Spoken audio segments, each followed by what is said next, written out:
warahmatullahi wabarakatuh. Saya Sari Kurniasi, CGP Angkatan 9 Kabupaten Tangerang. Di sini saya akan melakukan wawancara dengan Ibu Kepala Sekolah, dengan Ibu Haja Agusnia. ya, dari SD. Dari SD Negeri Merak 1. Oke. Minta waktunya ya, Bu. Saya langsung saja ya, Bu ya. Pertanyaan pertama di sini saya bertanya perihal pengambilan keputusan yang dilakukan oleh pimpinan, yaitu Ibu Kepala Sekolah ya. Pertanyaan saya di sini gini, selama ini bagaimana Ibu dapat mengidentifikasi kasus-kasus yang merupakan dinamika etika, dilema etika, atau bujukan moral? Di situ yang ditanyakan menganalisa ya. Pertama-tama saya akan menganalisa dulu, menganalisa permasalahan yang muncul. Baru saya akan terjun ke lapangan untuk lebih mengetahui fakta-fakta yang jelas yang ada di lapangan itu seperti apa. Jadi kita tidak bisa menerka-nerka ataupun hanya mendengar dari omongan orang lain. Jadi saya ingin melihat lebih jelas benar atau tidak permasalahan itu ada di lingkungan sekolah kami. Kalau misalnya itu ada, setelah kami saya terjun langsung ke lapangan, melihat langsung, barulah kami ambil beberapa keputusan seperti itu. Jadi kalau misalnya ada kasus yang melibatkan dilema etika, yaitu misalkan benar atau benar, Ibu harus Ibu tadi bicarakan untuk survei dulu ya Bu ya, cari tahu dulu bukti-buktinya, fakta-faktanya, jadi tidak hanya sekedar laporan dari orang lain gitu ya, wali murid, siapa yang menjadi keluarga besar di sekolah kita. Ya, terima kasih Bu. Pertanyaan kedua gini Bu, selama ini bagaimana Ibu menjalankan pengambilan keputusan di sekolah, terutama untuk kasus-kasus di mana ada dua kepentingan yang sama-sama benar gitu. Misalnya ada sama-sama benar dan mengandung nilai kebajikan gitu. Bagaimana Bu? Pertama seperti yang tadi saya sampaikan, kita akan mengevaluasi dulu, melihat dulu ya ke bawah secara faktanya gitu kan ya. Kalau memang itu dua-duanya baik, dua-duanya benar, saya akan mengambil keputusan itu tidak sendiri. Walaupun saya seorang pimpinan, saya akan melibatkan stakeholder yang ada di sekolah kita. Kita akan memusyawarahkannya, kita akan mengambil terutama yang di lingkungan situ aja dulu, ya guru-guru yang ada di sekolah. Bagaimana ini istilahnya yang harus kita ambil? Sedangkan dua-duanya ini benar, dua-duanya ini benar. Mana yang lebih urgent, mana yang lebih terpenting daripada segalanya, daripada yang satunya. Misalnya kan Bu Sari nih, perlu makan, perlu minum, betul kan ya? Yang mana dulu nih, Bu Sari nih, yang diutamakan? Apakah makan dulu, apakah minum dulu? Sedangkan kondisi Bu Sari itu, istilahnya pada saat itu dalam keadaan kehausan. Otomatis, walaupun Bu Sari dalam keadaan lelah, butuh nutrisi, Bu Sari akan minum dulu, nggak langsung makan dulu, ya kan? Ya seperti itu. Jadi saya akan mengambil keputusan sesuai dengan hasil musyawarah bersama. Karena musyawarah itu nomor 1 di SD kami. Terima kasih Bu. Kemudian langkah-langkah atau prosedur seperti apa yang sudah Ibu lakukan selama ini? Prosedurnya kami tidak membuat peraturan yang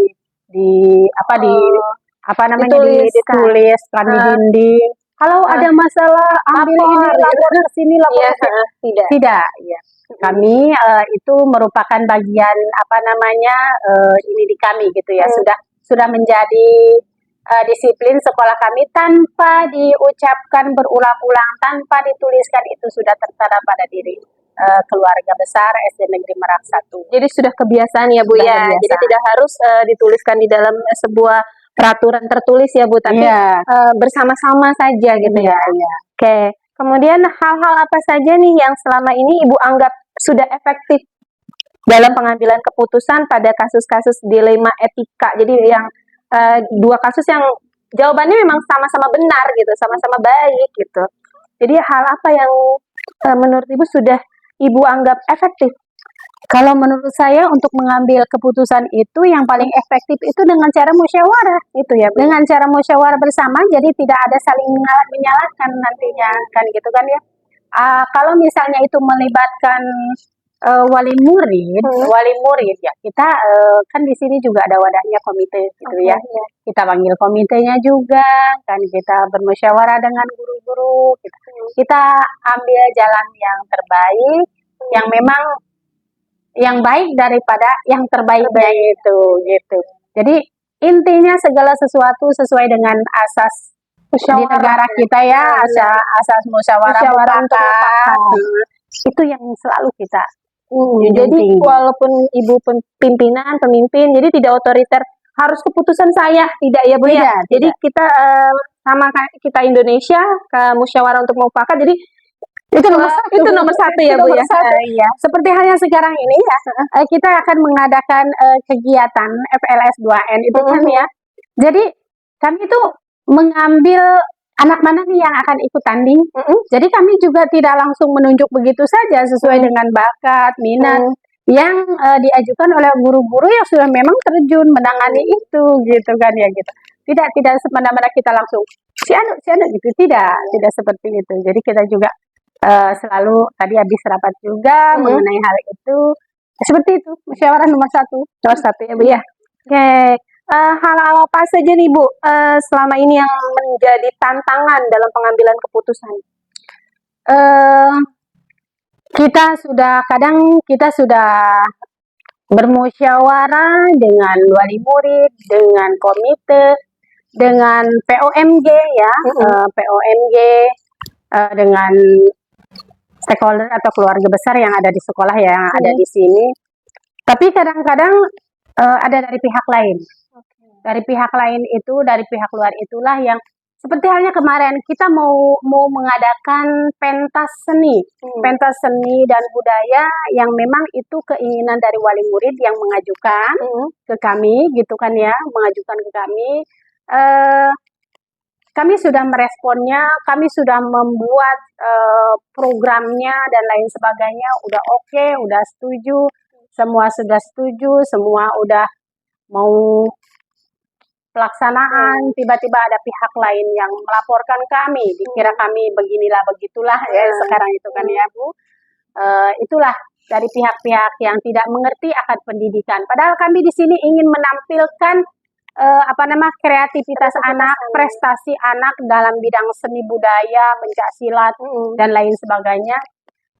Itu akhirnya kami batalkan gitu ya. Jadi padahal sudah niatnya adalah memfasilitasi peserta didik ya, siswa itu dari segi kreativitasnya, tapi mungkin tadi ya tantangannya adalah yang dari luar gitu ya.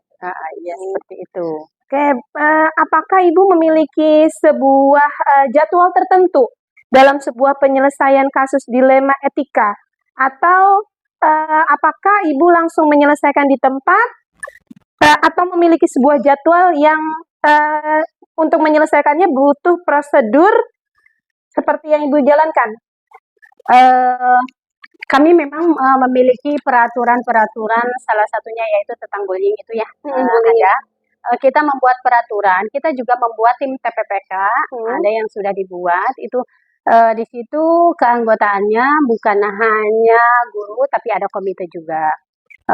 Kita buat peraturan tentang bullying, tidak boleh ada kekerasan di sini ya di SD Negeri Merak 1. Itu kita buat bersama komite, tim POMG ya, guru-guru, penjaga juga ya.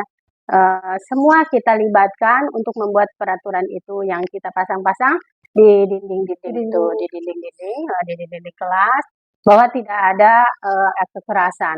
Kalau seandainya kita temukan hal itu, tentunya kita tidak akan memecahkan permasalahan itu di tempat itu, gitu ya, di tempat itu. Kita tidak akan mempermalukan siswa yang melakukan itu.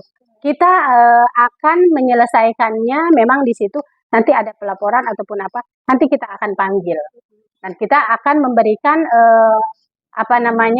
pengarahan Jadi jangan sampai si anak yang dibully ini merasa malu dan yang ngebully juga merasa jera lah. Dan makanya kita panggil ke ruang di sini biasanya di sana di ruang sebelah sana kita panggil, kita selesaikan bahwa hal itu adalah salah. Kita berikan arahan kepada yang ngebully itu, misalnya hal itu salah. Tapi selama ini alhamdulillah di SD kami itu belum pernah ada.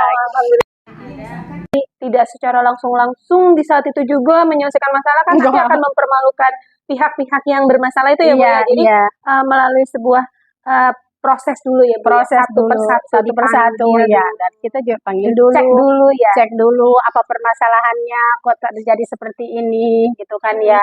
Dan kita juga tidak hanya mendengarkan dari satu pihak yang itu aja gitu ya, yang memiliki kasus saja, tapi kita juga dengarkan dari pihak-pihak yang lain supaya tidak ada kesalahan dalam membuat keputusan. Terima kasih Bu. Adakah Bu seseorang atau faktor-faktor yang selama ini mempermudah atau membantu Ibu dalam pengambilan keputusan? Tentunya yang membantu pengambilan keputusan secara baik dan memang belum pernah terjadi ya gitu ya, belum pernah terjadi di sekolah ini. Karena kita mendidik anak-anak itu secara penuh dengan kasih sayang, dengan penuh pendekatan, karena di sekolah ini juga adalah sekolah inklusi. Jadi kami tidak biasa keras gitu ya. Sekolah inklusi itu sekolah yang menerima anak ABK, anak berkebutuhan khusus. Jadi kami sudah biasa sabar gitu ya. Sudah biasa sabar.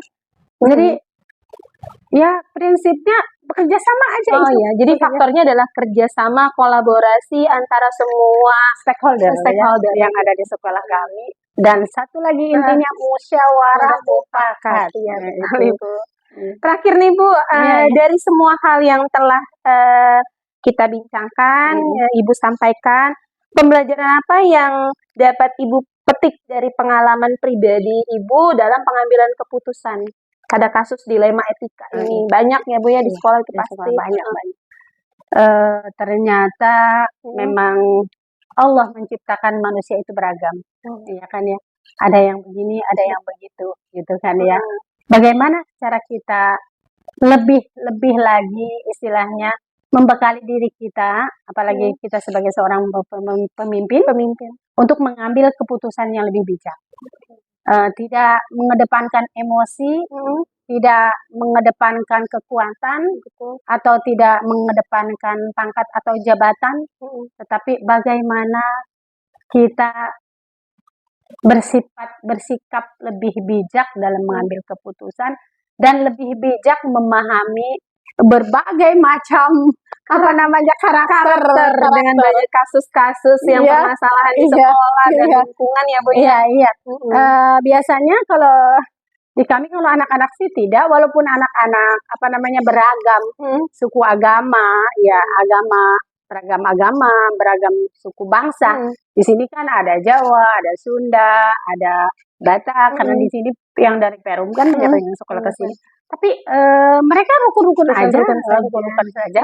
Bahkan ya ada yang dari etnis Cina ya. Kemarin mereka mengadakan hari raya, hari raya mereka bagi-bagi kue, kue keranjang, saling mencicipi sesama teman-temannya gitu. Jadi itu aja yang kami pupuk itu toleransi antar umat beragama, antar suku. Di sini toleransinya itu sangat besar. Luar biasa ya Bu ya. Sangat luar biasa. Oke. Terima kasih jawaban-jawaban Ibu ya Allah. Saya jadi punya banyak pengalaman nih dari Ibu. Tadi kita wawancara bersama. Ya. Terima kasih atas waktunya Ibu. Sama-sama. Mengganggu ya. Mungkin tadi dari jawaban saya ada yang kurang pas atau kurang gimana. Itulah keadaan sekolah kami. Baik Ibu, terima kasih waktunya Ibu. Ya. Assalamualaikum warahmatullahi wabarakatuh. Assalamualaikum warahmatullahi wabarakatuh, Bapak. Waalaikumsalam warahmatullahi wabarakatuh. Mohon maaf ya Pak, mengganggunya, mengganggu. Ya, silakan. Apa yang bisa saya bantu Bu Sari? Jadi saya di sini sebagai tugas modul 3.1, ya temanya adalah pengambilan keputusan oleh pimpinan. Nah, di sini saya mau melakukan wawancara kepada Bapak. dalam perihal pengambilan keputusan. Oh iya, silakan. Jika nanti ada pertanyaan-pertanyaan yang mungkin tidak berkenan dijawab, nggak apa-apa, Pak. Ya. Nah, Siap. Jadi, bismillah, Pak, diawalin dulu. Saya mau bertanya, yang pertama adalah, selama ini bagaimana Bapak mengidentifikasi kasus-kasus yang merupakan dinamika etika atau bujukan moral? Gimana, Ya, Pak? baik. Sebuah kasus atau permasalahan bisa kita identifikasi setelah kita amati, ya, dengan ciri-ciri tertentu, dengan kriteria tertentu, nanti baru bisa kita bedakan apakah ini masuk ke dalam apa tadi itu etik ya, dinamika moral, dilema etika, dilema etika atau bujukan moral ya. ya. Jadi tentu saja kita harus mempelajari dulu, mengambil dulu dengan kriteria tertentu. Nah, ketika kita peroleh data-datanya, baru kita ambil kesimpulan. Apakah terdapat satu pilihan atau dua pilihan? Dua pilihan yang sama atau dua pilihan yang berbeda? Gitu kan? Nah, itu akan menentukan apakah itu masuk ke dalam dilema etika atau bujukan moral. Jadi kadang seringkali kasus itu tidak harus jawabannya benar atau salah ya Pak. Kalau benar atau salah sudah pasti kita memilih yang benar. Ya. Nah, itu kan bujukan moral ya Pak. Tapi kan kadang juga kita temukan bahwa kasus-kasus atau permasalahan itu keputusannya bisa dua-duanya sama-sama baik ya Pak. Dua-duanya sama-sama benar gitu ya Pak. Itu yang dinamakan dilema etika gitu. Nah, itu kita dilema ya Pak. Mana yang baik? Gitu. Mana yang baik yang harus kita pilih itu gitu. Karena keduanya baik. Jadi gitu pergolakan tuh untuk memilih mana yang harus kita tentukan. Betul, Pak. Gitu. Oke. Kemudian bagaimana nih Bapak menjalankan pengambilan keputusan di sekolah, terutama sekolah kita nih ya, Pak ya? Untuk kasus-kasus di mana dua-duanya punya kepentingan yang sama dan sama-sama benar gitu. Sama-sama mengandung nilai kebajikan gitu. Dua-duanya benar gitu. Gimana itu, Pak? Ya, nah ini berarti masuk ke dalam dilematika etik ya. Dua-duanya benar, dua-duanya baik, tetapi tentu saja dalam hal ini kita cari mana yang terbaik di antara yang baik. Ya, yang terbaik di antara yang baik itu kita jadikan skala prioritas untuk pelaksanaannya. Ya, jadi memang sebuah keputusan itu sulit untuk diambil ketika dua-duanya baik. Tetapi tentu saja ada plus minusnya. Mana yang lebih banyak baiknya dan mana yang terdapat kekurangan. Ya, jadi ketika itu diputuskan, ya tentu saja kita akan mendahulukan yang lebih banyak manfaatnya. Iya, yang lebih banyak manfaat, yang lebih banyak kepentingan banyak orang gitu ya, Pak ya. Kemudian langkah-langkah atau prosedur seperti apa yang biasa Bapak lakukan selama ini dalam pengambilan keputusan? Ya, kepala sekolah itu bukan satu-satunya yang berhak untuk menentukan. Artinya sebuah keputusan itu yang nanti pada memang muara akhirnya nanti kepala sekolah yang memutuskan, tetapi untuk pengambilan keputusan itu tidak bisa diambil sendiri oleh kepala sekolah. Kepala sekolah kan punya rekan, ya, punya juga ada komite, ya, punya juga rekan-rekan guru. Ketika ada persoalan semacam itu, ya kita minimal musyawarah dengan para PKS, musyawarah dengan komite, bisa melibatkan juga guru BP, sehingga dengan banyaknya masukan-masukan yang kita terima, tentu kita akan semakin mudah untuk menentukan sebuah pilihan. Jadi argumennya yang terbaik berarti apa? Tentu saja. Bukan pengambilan keputusan arogan oleh satu pihak Bapak sebagai kepala sekolah ya Pak, tapi melibatkan banyak. Apabila keputusan itu sudah hasil kesepakatan bersama, siapapun harus menjalani keputusan itu. Tidak boleh dia, itu bukan keputusan saya tidak merasa dilibatkan. Jadi kalau semua sudah merasa dilibatkan, ketika keputusan itu diambil dan ditentukan maka semua harus melaksanakan dan yang A itu. Oh, gitu, luar biasa Pak, Ya, benar ya. sekali. Kemudian hal-hal apa saja nih Pak yang selama ini Bapak anggap efektif dalam pengambilan keputusan, terutama pada kasus-kasus dilema etika? Ya, kita tadi ya kita kedepankan musyawarah sebelum kita memutuskan sesuatu. Ya, artinya masukan-masukan yang baik kita tampung semua, kemudian kita ambil satu kesimpulan, inilah yang harus kita putuskan. Dan di samping itu, tentu juga ada hal tambahan yang harus kita lakukan, yaitu memberikan pengertian kepada orang lain ketika keputusan ini tidak sesuai dengan yang diharapkan, karena belum tentu sebuah keputusan itu memenuhi harapan semua orang. Betul. Artinya, ketika itu ada hasil keputusan bersama, maka yang tidak sependapat pun ikut, karena itu sudah kesepakatan semuanya. Oke, Bapak. Hal-hal apa saja nih Pak yang selama ini merupakan tantangan dalam pengambilan keputusan pada kasus dilema etika? Jadi kan tadi udah efektifnya seperti ini, tapi kan pasti dari sebuah keputusan yang kita sepakati bersama secara musyawarah pasti ada tantangan tuh Pak di situ. Betul. Sesuatu yang baik yang kita putuskan belum tentu dianggap baik oleh semua orang. Ya. Baik bagi si A belum tentu baik bagi si B. Oleh karena itu, maka perlu bersampaikan bahwa pengertian dari keputusan itu ya harus diterima oleh semuanya. Ya, memang saya katakan tadi bahwa tidak semua orang akan menerima keputusan itu. Tetapi ketika itu sudah merupakan keputusan bersama, ya mau tidak mau semua harus menjalankan. Saya pikir kalau keputusan yang diambil berdasarkan hasil musyawarah, diawali dengan hasil musyawarah bersama, insya Allah akan jauh lebih baik dibandingkan dengan hasil keputusan dari seorang pimpinan. Jadi tantangannya mungkin penolakan beberapa yang tidak sependapat terhadap keputusan itu ya Pak ya. Jadi tantangannya adalah bagaimana memberikan pengertian kepada rekan-rekan yang merasa tidak sependapat dengan keputusan itu. Itu memang yang dijadikan kendala ya. Kemudian apakah ketika Bapak nih memiliki sebuah masalah gitu, ada jadwal tertentu Pak dalam penyelesaian kasus dilematika ini? Dan apakah Bapak bisa langsung menyelesaikan di tempat atau memiliki jadwal untuk menyelesaikannya?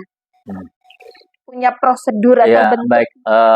Memutuskan suatu persoalan tidak bisa diambil serta-merta atau tidak bisa gegabah. Betul. Kita harus mengumpulkan informasi yang sesuai data dan fakta. Informasi-informasi itu kita olah, ya, dan tentu saja harus kita agendakan kapan ini akan dibahas, ya. Jadi jangan sampai sebuah persoalan diputuskan benar atau salah, baik atau tidak baik pada saat itu. Ya. Karena itu pihak namanya. Ya, jadi harus ada pengumpulan informasi yang berdasarkan data dan fakta. Setelah itu kita kumpulkan, nanti kita akan musyawarahkan. Dan insya Allah nanti akan ada keputusan terbaik karena berdasarkan pertimbangan-pertimbangan. Tidak tergesa-gesa itu. Jadi, seperti itu. Yang saya tangkap berarti kalau pengambilan keputusan secara terburu-buru itu juga tidak baik ya Pak ya. Gitu.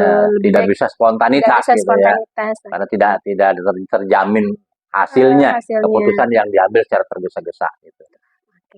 Kemudian adakah seseorang atau faktor-faktor apa nih yang selama ini mempermudah atau membantu Bapak dalam pengambilan keputusan Pak? Baik.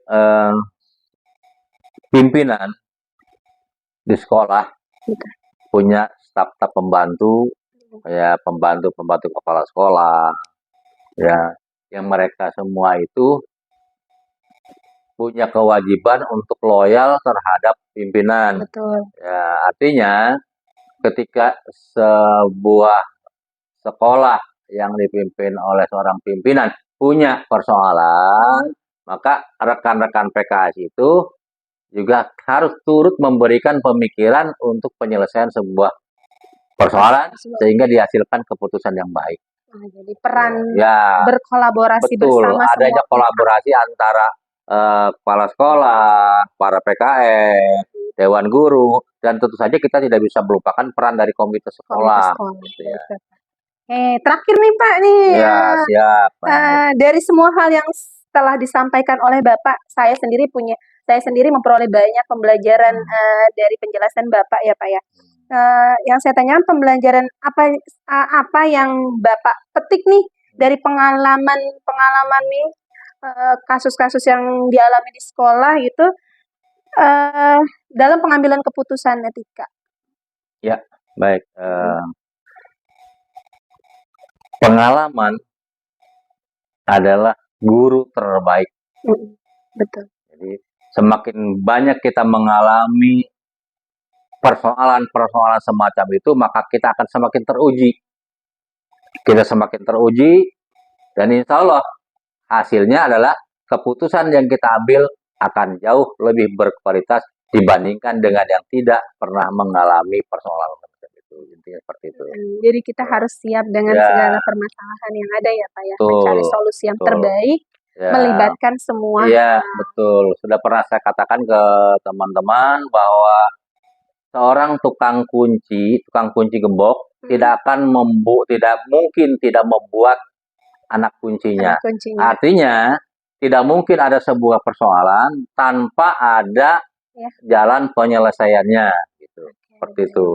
Seperti itu. Ya, artinya semua persoalan pasti ada jalan keluarnya. Terima kasih banyak Bapak waktunya. Sama-sama. Mohon maaf, hanya itu yang bisa saya berikan. Ya kalau puas tidak puas ya seperti itu yang bisa saya. Tapi banyak ilmu yang saya peroleh Pak dari sini, pemikiran saya pun bertambah. Ya, terima kasih Bapak. Kalau kita sering komunikasi, sering ngobrol juga diskusi, insya Allah ilmu akan bertambah. Ya, terima kasih Bapak. Assalamualaikum warahmatullahi wabarakatuh.